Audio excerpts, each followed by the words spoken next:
on essaie de se préparer à sa mort parce qu'elle est dans notre futur, plus ou moins dans le futur proche, et qu'elle se pose en nous. Personne ne s'est préparé pour sa naissance. Nous sommes nés dans notre inconscience. Mais cela ne dit pas que nous ne devons pas nous préparer à notre mort. Parce que la mort, c'est dans notre futur. Comme nous ne sommes pas à mesure de nous préparer à la naissance, nous devons quand même nous préparer à la mort. Et maintenant, qu'elle est obligatoire. Or, pour cependant pouvoir avoir une action sur elle, il faut donc se préparer à sa mort. Il y a des fois où nous pensons avoir un pouvoir sur la mort, parce que la mort quand même c'est quelque chose qui est devant nous. Mais nous devons nous préparer. Alors nous devons nous préparer et préparer notre richesse au besoin, l'orienter tant que nous sommes en vie. Mes chers amis, nous ne devons pas laisser notre richesse à prat, jusqu'à ce que, après notre disparition, nous disparaissons avec tout. Non, mais nous devrions orienter cette richesse ici. Pas mal d'individus ont laissé des disputes après leur mort. Dans les familles, lorsque les familiers veulent priver les enfants des biens de leur père mort. Nombreuses veuves souffrent actuellement après la mort de leurs époux, qui n'ont rien prévenu sur le partage de leurs biens après leur mort. C'est vraiment quelque chose de dommage. Si c'est le père qui meurt, mais vous verrez que les enfants vont souffrir, et même la veuve souffrira à cause des non-décisions sur la richesse que possédait le papa. La Bible est claire qu'après la mort, la personne ne sait rien et que nous les vivants, nous savons que nous mourrons. Mais le mort ne sait rien. En Ecclésiaste 5, verset 9. Tant que l'individu est en vie, il doit planifier sa mort et décider sur sa richesse. Au lieu que d'autres personnes n'en fassent le dernier mot à sa place, comme s'il était incapable. Mes chers amis, quand les gens de l'extérieur viennent maintenant décider sur notre richesse, il faut savoir si nous mourrons sans avoir décidé sur notre richesse, le tribunal est là pour décider à notre place. Et cela montrera que nous étions incapables de le faire. Et nous, on ne doit pas laisser notre richesse être décidée par qui que ce soit, comme si réellement nous étions des malades. Combien de fois n'assistons-nous pas passivement dans nos cités et villes, au sein des désolations, où les enfants sont jetés dans la rue, pendant que les membres des familles se partagent tranquillement la succession? Même fois, répondrons-nous, cela renseigne le degré de conflit se rapportant aux pieds laissés par les morts. Même les membres de l'Église, quand ils entendent la mort de leurs frères, vous les verrez venir à hâte et venir se partager quoi? La richesse. Alors, cette leçon nous dira, même si votre frère meurt, quelle serait votre place? Est-ce que vous êtes aussi éligible? À quel degré serez-vous éligible? Et aussi, la leçon nous amènera à ce que nous puissions quand même savoir, nous décider tant que nous sommes à vie. Et aussi, nous devons rechercher la richesse pour que, lorsque nous mourrons, nos enfants puissent quand même se retrouver quelque part. Cette partie tente de donner comment s'y prendre pour effectuer le partage d'un héritage à la République démocratique du Congo. Si nous lisons dans Deutéronome 19, verset 14, on dit qu'il ne faut pas abuser de l'héritage afin de prendre ce qui n'est pas pour nous. Il y a des fois où les membres des familles décident sur les biens de leurs frères, comme s'il n'y avait plus de conjoints restants, ou bien comme s'il n'y avait même plus d'enfants. Nous devons maintenant savoir ce que nous devons faire, nous étant membres, comment devons-nous nous positionner. Le verset clé qui nous a été lu dans Deutéronome 14, 28 à 29. Au bout de 3 ans, tu sortiras toute la lune de tes produits et tu la déposeras dans tes portes. Alors viendra le Lévite qui n'a ni part ni héritage avec toi, l'étranger, l'orphelin, la veuve qui seront dans tes portes, et ils mangeront et se rassasieront, et l'Éternel te bénira. Le verset continue en disant, il bénira toutes tes entreprises. Amen. Tout ce que nous avons déjà étudié toute la semaine, et voilà maintenant la conclusion. Si nous voulons réussir, il faut projeter que dans toutes nos richesses, il y a la part de l'Éternel, il y aura la part de l'étranger, il y aura la part de l'orphelin et de veuve, il y aura la part aussi de vulnérables. Et si cela n'est pas dans tes planifications, l'Éternel n'a pas intérêt à te bénir. Nous devons planifier tel que nous avons quand même étudié. Nous devons avoir une vision. Mais de cette vision, la finalité de cette vision, il faut que lorsque nous sommes bénis, que la part de l'Éternel soit là, la part de l'Église, la part de la société, notre part propre. Parce qu'il y a même ces gens-là qui privent leur propre famille de biens et de richesses. Et vous les verrez, ils s'achètent des beaux téléphones, mais leurs femmes n'en ont pas.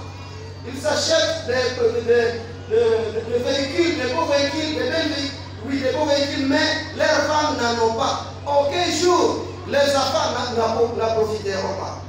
Et nous devons travailler pour que nos richesses, nos biens soient bénéfiques pour notre propre famille, bénéfiques pour l'œuvre de l'Éternel et bénéfiques pour la société. Ici, il faut prévoir la part de l'Éternel. Tel que vous voyez, l'église, il faut construire l'église, il faut amener l'offrande, il faut amener la dîme. Et il faut qu'il y ait aussi la part des orphelins et des veuves qui sont en train de souffrir. Vous voyez les orphelins qui sont en train quand même de demander quoi à manger, n'ont rien à manger. Et il faut aussi qu'il y ait des vulnérables. Des fois, nous pensons que les vulnérables, quand on parle de vulnérables, ce n'est que le noir. Il y a même des blancs vulnérables. D'ailleurs, beaucoup d'entre le blanc qui nous arrive ici sont des vulnérables et qui viennent maintenant se ressaisir ici. Et c'est pourquoi nous regrettons fortement quand nous voyons un vulnérable quitter le pays et l'Occident venir ici et c'est tout le monde qui le suit au dos, soi-disant que nous avons trouvé un ressource. C'est un vulnérable qui vient se retrouver chez nous. Il y a aussi des vulnérables. Quand même, donnons-nous la valeur. Nous sommes capables. Alors, nous devons les aider, bien qu'ils soient aussi d'une autre couleur. Nous devons aussi les aider. Amen. C'est pourquoi on nous dit souvent, le 3e sabbat, nous devons donner l'offrande qui ira aider les vulnérables. Parmi ces vulnérables-là, il y a même le plat. Voyez sur la brochure de l'école du sabbat. Des fois, on dit non, nous allons aider l'Amérique. C'est qu'il y a aussi des vulnérables en Amérique.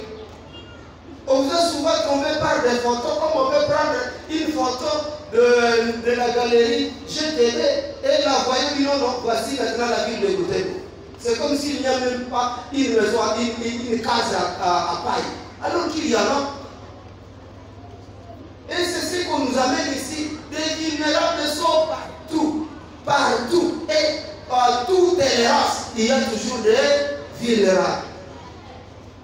Alors, quand l'offrande du 13e sabbat arrive, au mois de décembre, n'hésitez pas à aider le vulnérable. Amen. Essayons de voir maintenant les catégories des héritiers. La loi congolaise prévoit 3 ou 4 grandes catégories des héritiers. Les enfants du défunt. Les enfants du défunt. Cette catégorie comprend 3 groupes. Les enfants nés dans le mariage. Les enfants adoptifs. Les enfants nés hors mariage, mais affiliés de son vivant. N'allez pas amener un enfant soi-disant bon. C'est un enfant que papa aussi a. Oui, il a mis au monde un enfant à l'extérieur de ce mariage ici, alors que le papa est déjà mort. Et il n'avait pas déclaré cet enfant. C'est pourquoi il faut que cet enfant soit reconnu au vivant du défunt. Mais pas amener l'enfant après que maintenant l'homme est déjà décédé. Ce sont les enfants nés du mariage, les enfants adoptifs, reconnus légalement comme adoptifs, les enfants nés hors mariage mais affiliés de son vivant. Forment la première catégorie. Et de cette catégorie, les enfants ont droit à 3/4 de la richesse. 3/4 de la richesse. Nous devons savoir ça. Et tous les enfants, sans discrimination de sexe, filles et garçons, mariés ou célibataires, reçoivent à parties égales de l'héritage de leurs parents. C'est ici où se trouve le problème des garçons. Ils veulent toujours priver les filles de l'héritage de leurs parents. C'est l'égoïsme. La fille a droit, bien qu'elle soit célibataire ou mariée, à recevoir à parties égales. On ne doit pas discriminer soi-disant, bon, celle-ci, comme c'est une fille déjà mariée, ça veut dire quoi déjà mariée? Et toi, tu n'es pas marié? Sur base de quel fondement tu es en train de faire ça? Est-ce que ce n'est pas une personne? Qu'a-t-il fait? Qu'a-t-il fait pour être garçon aussi? Et qu'a-t-elle fait pour être femme? Quand nous lisons dans Josué 17, verset 3 à 6, nous voyons les enfants de Manassé. Ce sont des filles de Manassé qui viennent réclamer l'héritage auprès de Josué. Ils disent non, notre père est mort dans le désert, mais nous ne trouvons pas notre part. Donnez-nous aussi notre part. C'était des filles. Quand même, nous devons lire la Bible sans discrimination de sexe, même la loi congolaise le dit. Nous devons avoir l'héritage de nos parents. Deuxième catégorie, comprend 3 groupes aussi. Les conjoints survivants, le père et la mère du défunt, le frère, les frères et sœurs germains ou consanguins ou littéraires du défunt. C'est maintenant la deuxième catégorie qui comprend aussi les 3 sous-groupes. Donc, seuls les conjoints qui survivent et aussi le père et la mère du défunt. Même le frère et les sœurs aussi du défunt. Lorsque les frères et sœurs du défunt ou les deux sont décédés avant lui, mais qu'ils ont laissé des descendants, ils sont représentés par ceci dans la succession. À d'autres termes, supposons que tous vos frères sont morts avant vous, mais pendant votre mort aussi, donc les enfants de vos frères viendront maintenant représenter ces frères-là. À d'autres termes, on ne doit pas venir réclamer l'héritage de son grand-père. L'héritage de son grand-père. Tant que ton père est là. Et c'est ça maintenant le problème. Vous verrez, les gens disent non, moi je suis le petit-fils. Alors que ton père est là. Il n'est pas encore mort. Mais toi, petit-fils, tu viens réclamer l'héritage de qui? Tu réclameras l'héritage de ton père. Et que ton père aussi réclame l'héritage de son père.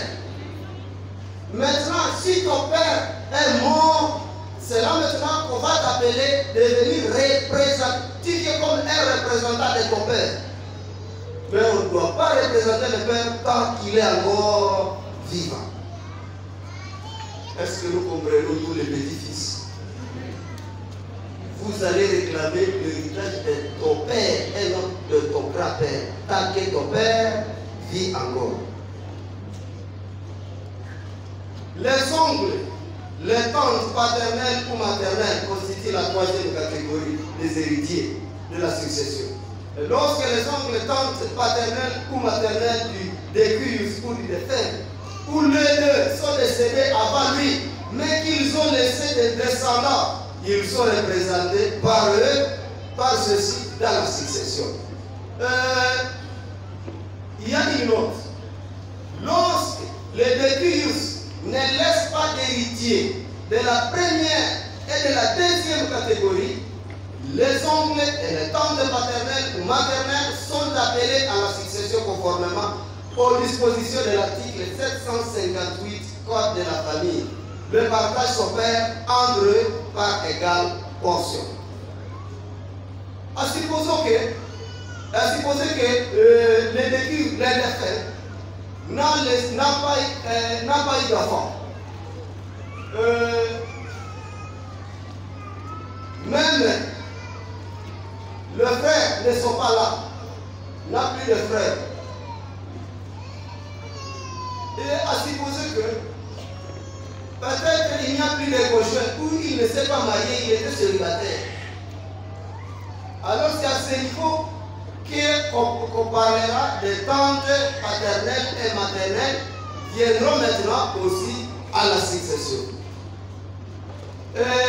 Lorsque la valeur des biens à partager est inférieure à la masse successorale, tous les biens appartiennent aux enfants et aux conjoints survivants. Ça veut dire quoi? La masse successorale. Et il y a un plafond quelconque et tout quelconque que le tribunal de paix reconnaît comme masse successorale. Et si maintenant votre capital ou votre richesse est inférieure à ce plafond-là, et les tantes, les frères ne viennent pas à la succession. Donc la richesse sera réservée uniquement aux enfants et aux conjoints survivants. Et en 2010, je ne sais pas pour le moment ce qu'on fait, je n'ai pas eu le temps de faire la recherche auprès des juristes, mais en 2010, la masse successorale était fixée à 50 000 $.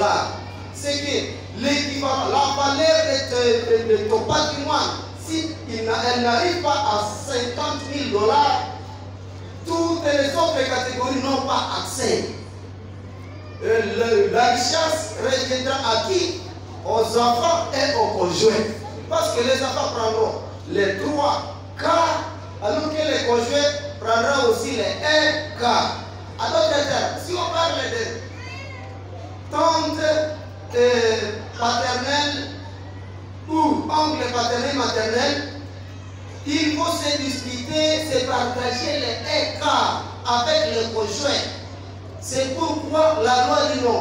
Une fois la masse ici est inférieure au taux prévu par la loi, le 1 tiers là, le 1 quart là restera toujours à qui? Au conjoint survivant. Deuxième note. À défaut d'héritier de la 3e catégorie, tout autre parent ou allié viendra à la succession pour autant que son lien de parenté ou d'alliance soit régulièrement constaté par le tribunal de paix qui pourra prendre telle mesure d'instruction qui estimera opportune. À supposer qu'il n'y a pas eu d'enfant et les oncles, les tantes aussi ne sont pas là, même les conjoints, il n'y a pas de conjoint. Alors on cherchera un parent allié, même de très loin d'être dans la famille, qui viendra maintenant récupérer ça. Mais il faut qu'il soit approuvé par le tribunal. Vous voyez, tout ça on arrive parce qu'il y a eu un individu qui n'a pas été capable de décider sur quoi? Sur sa richesse. À défaut d'héritier des 4 catégories, la succession est dévolue à l'état. On manque maintenant même un parent allié, on manque de tantes et de sœurs, la richesse appartiendra à qui? À l'État, comme c'est le Père de tout le monde. Il prendra votre richesse. Troisième note. Les héritiers ont droit de réclamer l'héritage de leur père. Au cas où ce dernier a fait un testament, cela servira d'orientation. Mais au cas où il n'y a pas eu de testament, on suivra la procédure légale. Vous avez droit à réclamer. Mais s'il y a eu testament, c'est bon. Parce qu'on doit suivre le testament qui a été écrit par le Père. Mais s'il n'y a pas eu de testament, on va suivre maintenant la procédure légale. Suivez M. Caleb, qui réclame sa part à Israël. Là, Josué 14, verset 6 à 14. Et Josué s'est dit et Caleb s'est présenté devant Josué. Il a dit à Caleb, souviens-toi de la parole que Moïse m'a dite, que la terre dont j'ai piétiné, parce que j'ai fait un bon rapport, quand nous sommes allés faire l'inspection du terrain, alors il m'a promis que toute la terre où j'ai piétiné, où j'ai respecté, sera à moi. Alors donne-moi ma part, parce que seul l'Éternel qui l'a dit. Et quand vous lisez même le verset là, Caleb continue à dire, j'avais 40 ans. Et maintenant j'ai 85 ans. Je suis encore rigoureux. Je peux travailler. Et je peux chasser même les Cananéens qui sont là. J'ai la force. Donne-moi vraiment ma part. Et Josué a accepté de donner la part à qui? À Caleb, qui a réclamé. Il y a un héritier qu'on appelle héritier Élie, ou un enfant Élie. Un enfant Élie est celui exclu dans le partage de l'héritage. La mort, c'est que la personne soit privée de l'héritage dans les cas ci-après. Il y a des enfants où on peut priver l'héritage. Alors, c'est dans ce cas. Premier point. Qui a été condamné pour avoir causé intentionnellement la mort ou voulu tenter à la vie du défunt. Il a été condamné parce qu'il a voulu tuer son père. Ou il a été dans les tentatives de tuer son père. Lui, il est dit, il ne recevra pas de l'héritage. Deuxième point. Qui a été condamné pour dénonciation calomnieuse ou faux témoignage. Lorsque cette dénonciation calomnieuse ou faux témoignage aurait pu entraîner à l'encontre du décueillus une condamnation à une peine de 5 ans de servitude pénale au moins. Un papa qui monte de faux témoignages, un enfant plutôt, qui monte de faux témoignages à son père. Et à cause de ces faux témoignages, le père est condamné à une servitude de 5 ans ou plus. À cause de cela, cet enfant n'aura pas d'héritage. C'est un enfant libre. Qui, du vivant du décueillus, a volontairement rompu les relations parentales avec ces derniers. Cette situation devra être prouvée devant le tribunal de paix et le conseil de famille attendu. L'enfant qui a rompu les relations avec son parent dit non. Et il faut maintenant que ce fait soit vraiment aussi approuvé ou soit prouvé devant le tribunal. Cet enfant aussi n'aura pas d'héritage. Il a rompu la relation. Alors, donc à notre terme, quelqu'un qui reçoit de l'héritage de ce parent, c'est quelqu'un qui a été honnête avec le parent, c'est quelqu'un qui mérite. On ne doit pas recevoir l'héritage parce qu'on est toujours né, on est enfant de parents. Non, il y a aussi des obligations que nous devons faire, nous étant enfants.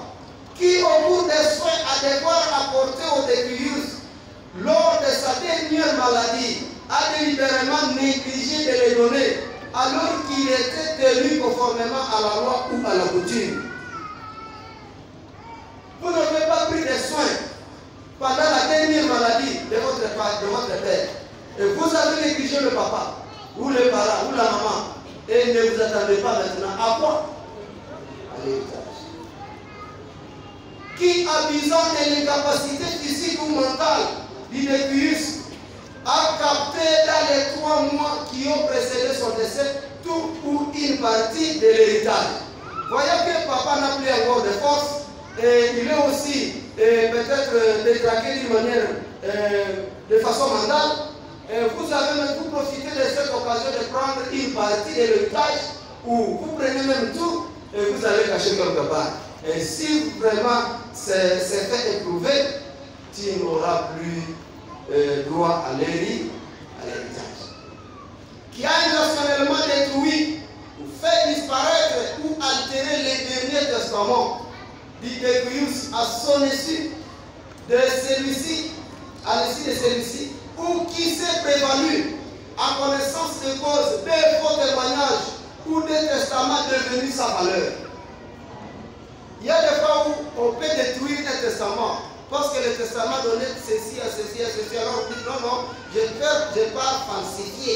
Vous faites la falsification du testament.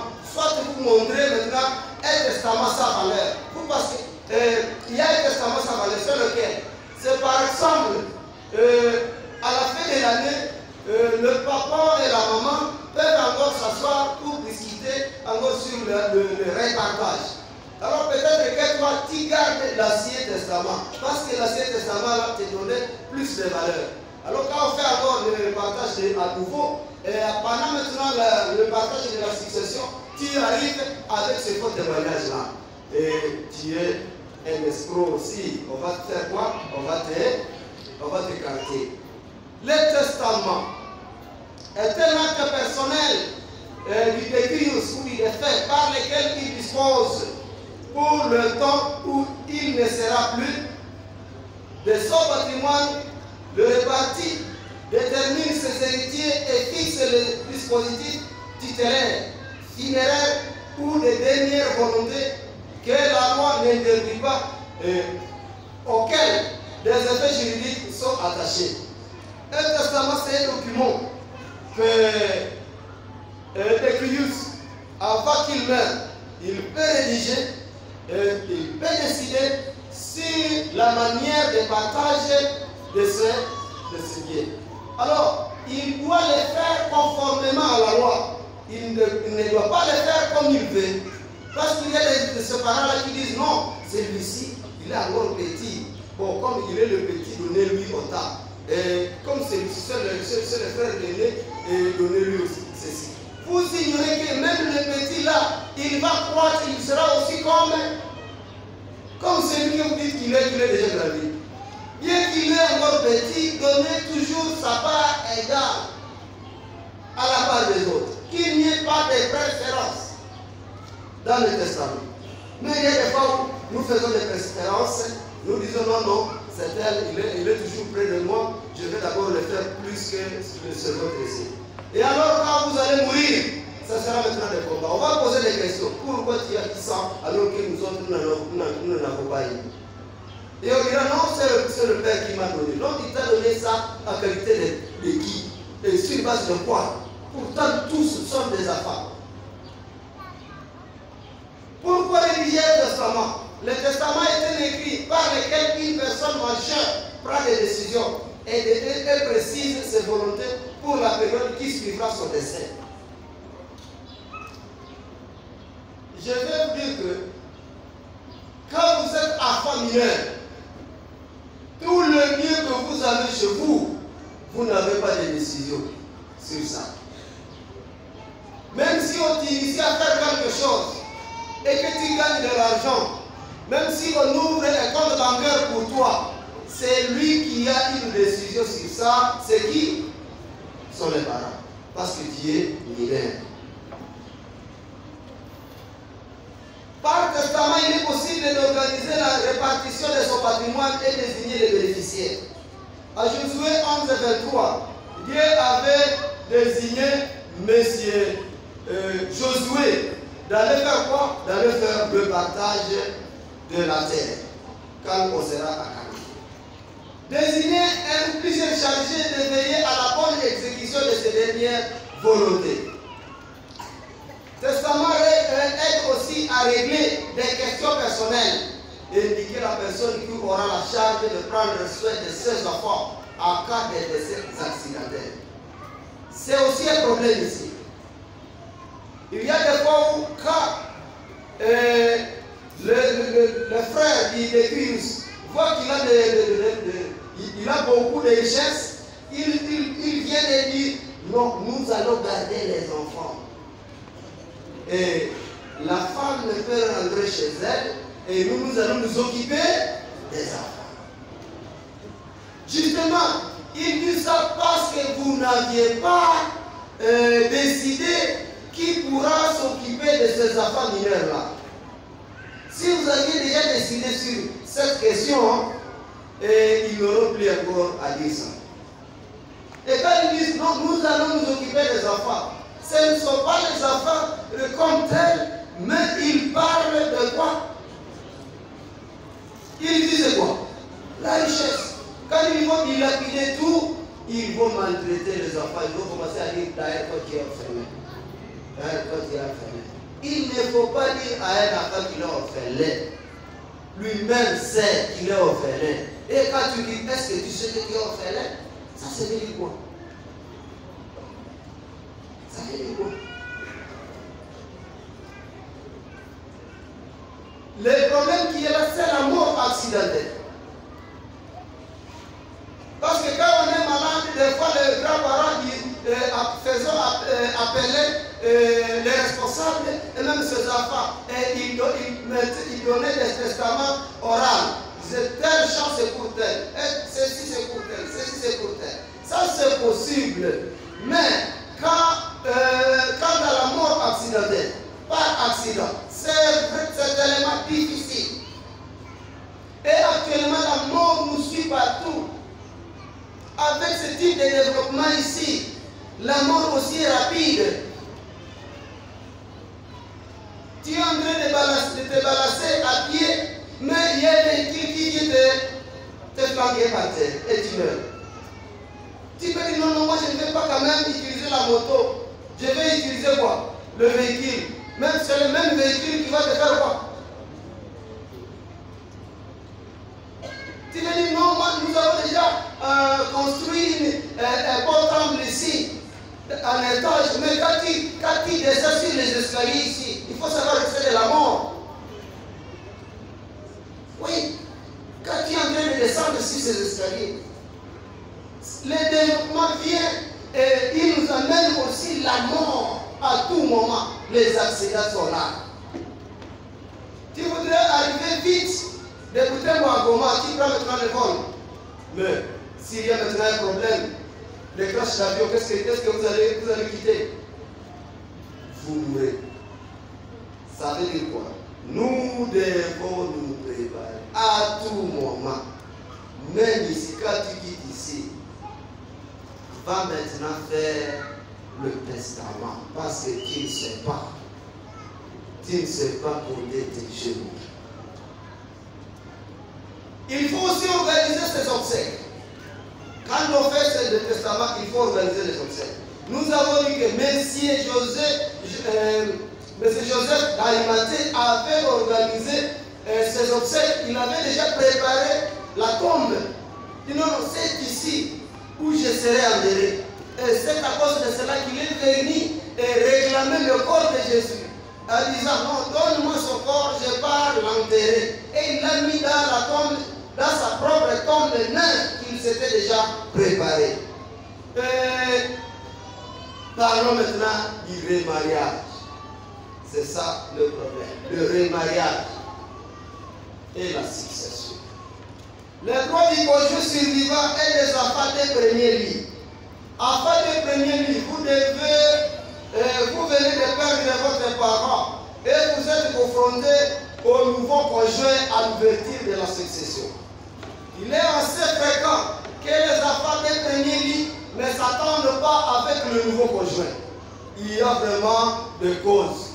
Et différences d'âge importantes entre votre parent. Peut-être c'est la mère qui est décédée et on prend maintenant le père se cherche maintenant une autre femme. L'âge du père avec celui maintenant de la nouvelle conjointe, il y a vraiment un grand écart. Cela maintenant peut pousser les enfants à se poser des questions. Pourtant, elle a l'âge de moi. Nous avons le même âge. Alors, à partir de ça, on se pose encore des questions. Sentiment d'être écarté. Parce que celle qui vient, elle ne vous reconnaît pas. Mais elle semble maintenant vous mettre à l'écart. l'isolement de votre parent. Le parent vient aussi de s'attacher à la nouvelle. C'est comme si elle s'isole de ses enfants. Il y a déjà des difficultés. Suspicion d'habits, de faiblesses ou de mauvais traitements. Il y a des fois où même les enfants disent non, quand maman était là, on mangeait 2 fois la viande par semaine. Mais actuellement, lorsqu'elle est venue, celle-ci est venue, nous sommes en difficulté. Ce sont des problèmes. Il est d'abord important de connaître les droits de chacune des parties, afin d'éviter tout conflit. Si toutefois les nouveaux conjoints souhaitent s'emparer d'une partie plus importante de l'actif successoral. Quand les nouveaux conjoints arrivent en famille, ils commencent à dire tout ça c'est pour moi. Ce n'est pas pour vous. Tout ça, ce n'est pas pour vous. Évolue. Lors d'un mariage, et lorsqu'il n'y a pas de testament, le nouveau conjoint a droit, à présence d'enfants, d'un premier lit à écart des biens de la succession. Et c'est à pleine propriété. Cela dépend aussi du régime matrimonial choisi lors du mariage. Vous voyez que 3 quarts reviennent aux enfants. Alors, un de leurs parents vient de mourir. Et maintenant, le mariage arrive. Il ne faut pas dire que tout ce qui est là, c'est pour moi. Non, il y a déjà 3 quarts réservés à qui? Vous êtes là, vous allez gérer les 1 quart avec votre conjoint. Et ça dépendra maintenant du régime. Si vous avez choisi le régime de séparation des biens, c'est qu'il n'y a rien pour vous là-bas. Si vous avez choisi le régime de communauté des biens, la communauté des biens sera au niveau des 1 quart et non pas sur les 3 quarts. Ce sont des langages. Je sais que cette leçon touche beaucoup, c'est vraiment un problème. Et quand je suis en train de l'expliquer, je suis en train aussi de créer des problèmes dans le foyer. Mais soyez d'abord honnêtes et chrétiens.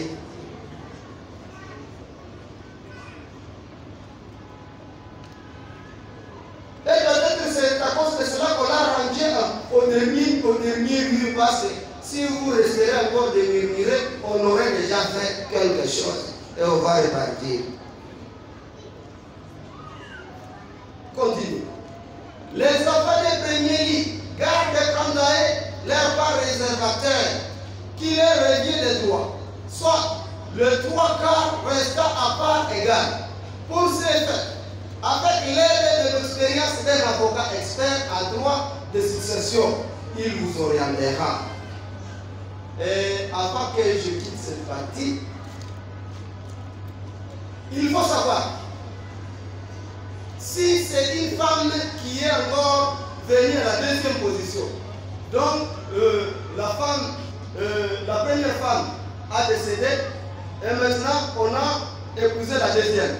Et si cette 2e là, il faut savoir que les 1 quart, c'est là que vous aurez part. Maintenant, la richesse qui va encore être produite pendant votre vie dans la famille là, les enfants là encore ont toujours 3 quarts. Ne dites pas que vous avez déjà votre richesse et vous n'avez plus encore profité de ce que nous allons faire. Non, ils ont toujours les 3 quarts parce que vous êtes avec leur père. Et les enfants que vous allez encore et que vous allez mettre au monde dans ce foyer-là, ils vont profiter de la richesse qui était déjà acquise parce que ce sont des enfants de la famille. Et aussi de la richesse qui sera acquise. Donc les enfants sont partout définis. Ne dites pas que non, moi j'ai mes enfants ici, ce sont ceux-ci que je vais partager cette fois-ci la matière ici que je vais d'obtenir. Non, les enfants que vous avez trouvés dans ce foyer, et les enfants que vous allez mettre au monde dans ce foyer, tous auront de parts égales. Mais attention, vous êtes une femme et votre mari vient de mourir. Et vous êtes maintenant remarié quelque part. Ça, c'est un autre problème. Si vous êtes remarié quelque part, il faut qu'on fasse d'abord la valorisation des richesses. Et vous aurez droit à l'écart. Et l'écart là, ça dépendra maintenant de taux successoral. Si vous êtes au-dessus des 50 000 $ tel que nous avons déjà dit ici, là maintenant les écarts, vous allez encore partager avec la famille héréditaire. Les écarts. Et les affaires resteront avec toi. Parce que vous venez d'aller dans une autre famille. À cette occasion, nous vous présentons Monsieur le Pasteur Mokwe, que l'Église tient à la disposition des membres pour conseil et orientation sur des affaires légales. Mes chers amis, nous avons déjà un pasteur juriste, Pasteur Mokwe. Et si vous avez un problème, vous voulez maintenant approfondir cette matière, il faut vous orienter auprès de lui. Il ne va rien vous demander parce que c'est son travail et il va vous orienter. Amen. En conclusion, un conseil aux parents qui travaillent sans préparer leur mort et qu'il faut connaître. Votre chance pourrait créer des conflits après votre mort. Si vous ne voulez pas décider sur votre richesse, ne passez pas la richesse dont on parle, ce sont des fonds à banque, des comptes à banque, non, même des fermes, non. Tout ce que vous avez peut créer des problèmes si vous n'avez pas décidé sur ça. Vos enfants et vos conjoints survivants peuvent souffrir après votre mort quand les membres de ta famille prendront toute la richesse. Votre richesse peut être mal utilisée par vos enfants après votre mort. Tant que vous êtes à vie, prévoyez déjà la part de votre église. Car Dieu a une part dans votre richesse. Au besoin, remettez cette dernière à l'église. N'attendez pas votre mort pour que maintenant vous puissiez remettre la part réservée déjà à l'église. Si vous avez réservé à l'église une parcelle, cédez directement là. Parce que vous pouvez dire non, cette parcelle sera pour l'église. Et après votre mort, les enfants diront, est-ce que l'église aussi est parmi les héritiers? Sur quelle loi l'église aussi vient comme héritier? Ici, c'est une question de spiritualité. C'est une question de spiritualité. Quand vous avez décidé sur quelque chose pour l'église, remettez ça directement à l'église. Et remettre. Nous sommes appelés à faire un testament chaque année pour prévenir toutes ces difficultés. Et l'église doit orienter les membres à le faire. Parce que beaucoup de gens ont peur de ça. J'ai souvent vu les gens dire, non, apparemment quand on fait le testament, directement on meurt. Parce que les gens qui meurent par accident, souvent quand on fait des analyses, on dit non, il avait déjà fait le testament. C'est qu'apparemment c'est le testament qui conduit à quoi? À le faire le testament. L'église doit orienter les membres à faire ce testament parce que ça peut créer des problèmes. Et chaque année, vous faites l'évaluation. C'est pas dire comme vous avez déjà promis que ceci sera pour tel et vous n'allez plus l'utiliser. Non, vous l'utilisez. Donc, vous les donnez à la fin sous prétexte que si je mourais aujourd'hui, ici, ces vestes ici seraient pour tel. Si je mourais aujourd'hui. Alors, cela ne dit pas que vous n'allez plus encore utiliser ça. C'est pourquoi à la fin de l'année, vous faites encore l'évaluation de la richesse que vous avez déjà. Et encore, vous faites quoi? Vous faites le testament.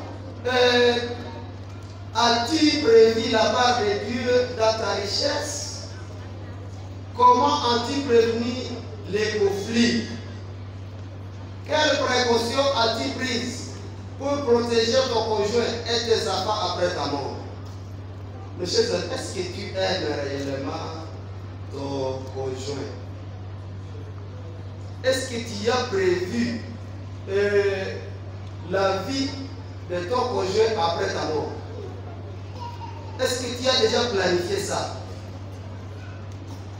Mais il y a un problème. Apparemment, on peut y avoir des gens là qui n'ont pas encore enregistré leurs femmes, leurs conjoints au niveau de l'état civil. Alors si la mort brutale arrivait et tu te présentes comme femme, tu n'as pas de preuve. Tu n'auras pas de preuve. Actuellement, ceux qui sont en train de se marier, ce n'est plus un problème. Mais le problème réside encore à ceux-là qui se sont mariés bien avant. Ou ceux-là qui n'ont pas fait de mariage religieux. Ils se sont camouflés. Et quand ils sont maintenant dans leur foyer, ils oublient qu'ils doivent d'abord s'identifier au niveau de l'officier de l'État. Nous devons les faire, mes chers amis. La prière d'aujourd'hui. Priez pour les parents opérés et pour choix dans le partage des richesses. Et priez pour la jeunesse afin de préparer chacun sa vie. Et pour la spiritualité des membres aussi. Nous devons préparer notre vie. Parce que les enfants se poseront la question. Est-ce que nos parents ont existé ou n'ont-ils pas existé? Et ce qui montre que vous avez existé, ce sont les traces. Mais si vous n'avez pas de traces, que vous n'avez pas laissées à votre descendance, on mettra à question votre existence. Travaillez pour que vous puissiez laisser des traces. Et si les enfants sont en train de se disputer la richesse, ils se disputent la richesse parce qu'elle est là. Et s'il n'y avait rien, qu'est-ce qu'ils devraient se disputer? Qu'ils se disputent, cela montre que leurs parents ont travaillé. Cela montre qu'ils ont travaillé, ils ont eu quelque chose. On est en train de se disputer des chars Masereka. Et il y a maintenant des morts, des massacres à cause de ces chars-là. C'est à cause qu'il y a eu des parents visionnaires qui ont quand même laissé quelque chose. Et qu'est-ce que tu prévois aussi à tes enfants? Et à chaque année, tu es en train de mettre au monde. À chaque année, tu mets au monde. Et qu'est-ce que tu prévois pour ces enfants?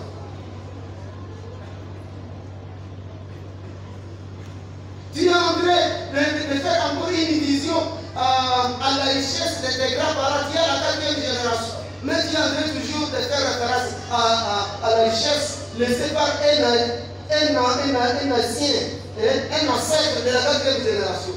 Alors toi, qu'est-ce que tu as aussi fait? Et qu'est-ce que la descendance fera? Et qu'est-ce qu'elle dira de toi?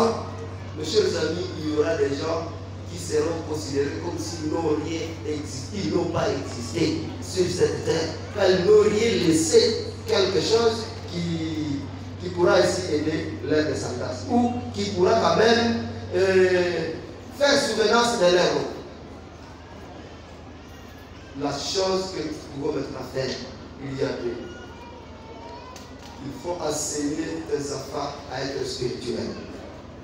Deuxièmement, il faut amener tes enfants à l'éducation. Si tu fais ça, il est spirituel et il a étudié, mes chers amis, tu n'auras plus à avoir de problème. Et vous verrez la femme va se débrouiller. Les autres vont se discuter des richesses de leurs grands-parents, mais lui, il sera calme, il sera dans le monde entier. On le communiquera sur le téléphone. On est en train de nous entrecouper ici à cause de ça. Il dira, bon, Paul, que l'Éternel vous aide. Parce que lui, il sait déjà, il a déjà acquis la richesse, l'héritage, la spiritualité, et quoi? Et l'éducation. Que Dieu vous aide, que Dieu vous bénisse au nom de Jésus-Christ.